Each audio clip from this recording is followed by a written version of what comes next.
Shy about expressing his opinion. Recently, he appeared in an interview on the Athletics TK Show podcast and talked about former Ohio State coach Urban Meyer.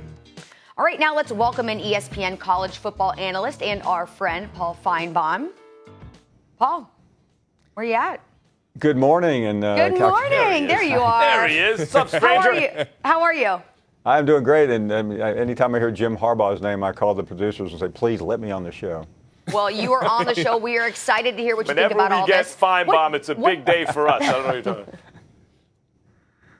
Well, you know, it's pretty interesting, Max, just listening to Harbaugh. I mean, a lot of people would say, why would he do that considering he's 0 for his life against Harbaugh, and Harbaugh just destroyed him last year, costing him a possible berth in the college football playoff. But I say, why not? I mean, Jim Harbaugh has never been shy. He's always been on the edge. Sometimes you don't know what he's talking about. You don't know why he's saying things. But in this particular case, he was telling the truth. I mean, Urban Meyer is a walking disaster. Last year, at this very moment, Urban Meyer just absolutely lied to the press at Big Ten Media Days. It mushroomed, and it became his undoing. It got him suspended for 3 games once we found out the facts, and he's still not telling the truth about it. And, Paul, in case people didn't get a chance to hear those comments, we're going to play those right now real quick. What's your reaction when Urban Meyer retired, Jim? Obviously a big-time rival, big-time achiever there at Ohio State. Yeah, Urban Meyer's had a winning record, really phenomenal record everywhere he's been, but also controversy follows everywhere he's been. All right, so we just got your take on those comments. How much pressure is on Harbaugh this season? Well, that's the other side of this. I think there is a lot of pressure because now that Urban Meyer has moved away, and Urban Meyer, even though he's a TV guy now, was the second best coach in the country during Harbaugh's 4 years at Michigan. Harbaugh came in as one of the top 4 or 5 coaches as well.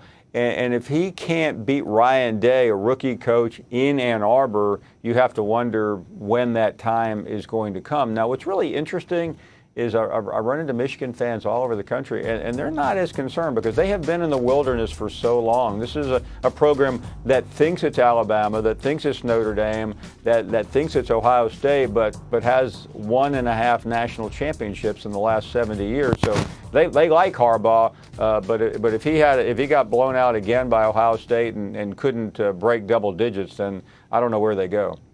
Yeah, it does sound a little bit like Harbaugh is kind of downing Urban Meyer. And it sounds a little excuse-making, but he's telling the truth, right? Look, Paul, I want to get to what's going on between some of these Clemson and Alabama players. They're jawing at each other. What's your take? Well, Alabama has spent 6 months talking about turning the page, Max, and in one sentence by Dylan Moses Wednesday at the SEC Media Days, and a couple of more sentences by Nick Saban, they blew it all up. Dylan Moses, the defensive player, talked about how he thought Georgia was maybe a little bit better than Clemson, and that mushroomed over to Charlotte, where the ACC was holding court, and a Clemson player, an offensive lineman, just cracked right back and said Notre Dame was better than Alabama. Now, the funny part about that is Notre Dame and Alabama are 2 of the biggest names in the history of college football. Notre Dame lost to Clemson by 27, Alabama by 28. You figure that one out. Woo. Paul, how high are you still on Tua? Is this the best pro prospect coming into the NFL next season? What does he have to prove? What are you looking for this season? I mean, I'm very high on him. And in seeing him this week, he looks like he has moved on. He had a lot of injuries at the end of last season. In fact, he had to be replaced in the SEC championship game by Jalen Hurts, and because he was injury prone. But I think they have that worked out. Steve Sarkisian, you may have heard that name a few times on this show, is now the offensive coordinator at Alabama, and I think that is going to help. Last year, I think he got a little bit confused, especially against the elite defenses. So the question is, we know he can beat up on Duke. That's the Duke football team, no Zion, in the opener of the college football season. But what's he going to do against Texas A&M, against LSU, ultimately against Georgia, and in the likely rematch that everyone's predicting against Clemson? Paul, I want to circle back to something you said because you mentioned the two most storied franchises or programs in the history of college football, Notre Dame and Alabama. And you put a 27 spot and a 28 spot on them. Has Clemson replaced Alabama as the premier program in college football? Well, Max, they are today, and that's all we can really talk about because they have won 2 of the last 3 national championships, and in spite of all the controversy this week, you can't scrape that away. And I was talking to Nick Saban on Wednesday, and you know, he talked about all these distractions that he had on his staff going into that game, and I think that trickled down to the players.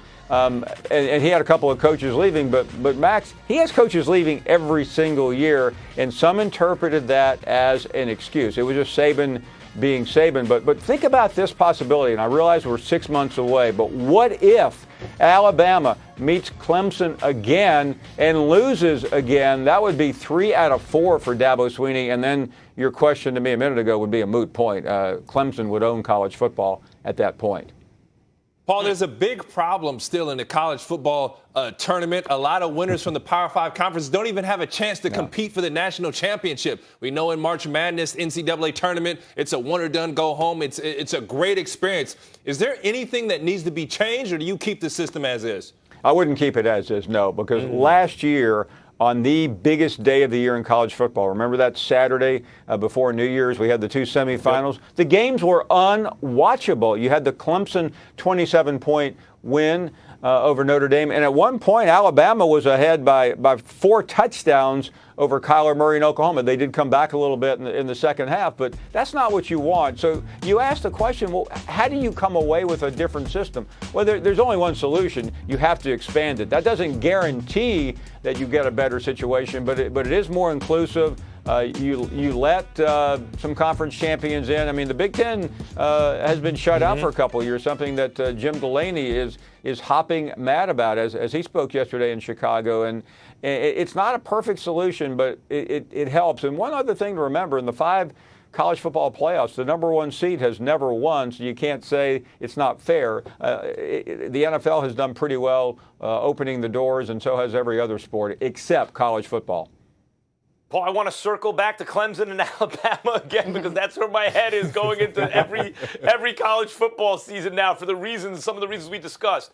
Tua had so much fanfare, and there was just something about this guy. He had the stuff you can tell of a winner, but also had the skills. And then Trevor Lawrence. It's not just that he won like Deshaun Watson.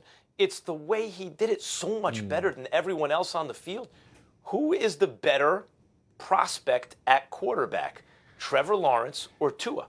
I think it's a fairly easy answer, Max. It's Trevor Lawrence. He's a little bit bigger. He has command, and he was just unbelievable. And what really struck me, I'd seen him before on television last year, but when you stand on the field, as we all did of the national championship game, and watch him, he peers over everyone. He was in total control. Remember last year, Kelly Bryant was the starter coming off of a playoff berth the year before. He lost his job 4 games into the season, and Trevor never looked back. I mean, I think he's one of the best prospects I have seen in a long time, and I don't want to start that drum because he still has another year after this, but I think he is a better, I wouldn't say significantly better, but right now he's a better prospect than Tua. He could be significantly better a year from now. Paul, thank you so much for your insight. I know we're going to be seeing and hearing a lot from you as the college football season approaches. Thank you. Always a pleasure. Thanks, everybody. Thanks, See Paul. you soon. All righty. The first El Tráfico Derby of the season is tonight between the Galaxy and LAFC at 10 Eastern on ESPN, ESPN Deportes, and the ESPN app. LAFC comes into this one to the best start in MLS history through 20 games. Be sure to watch that one. And we have more first take debate to come. Did Peyton Manning take an unfair shot at Tony Romo? We'll show you the comments and the debate that is coming up next.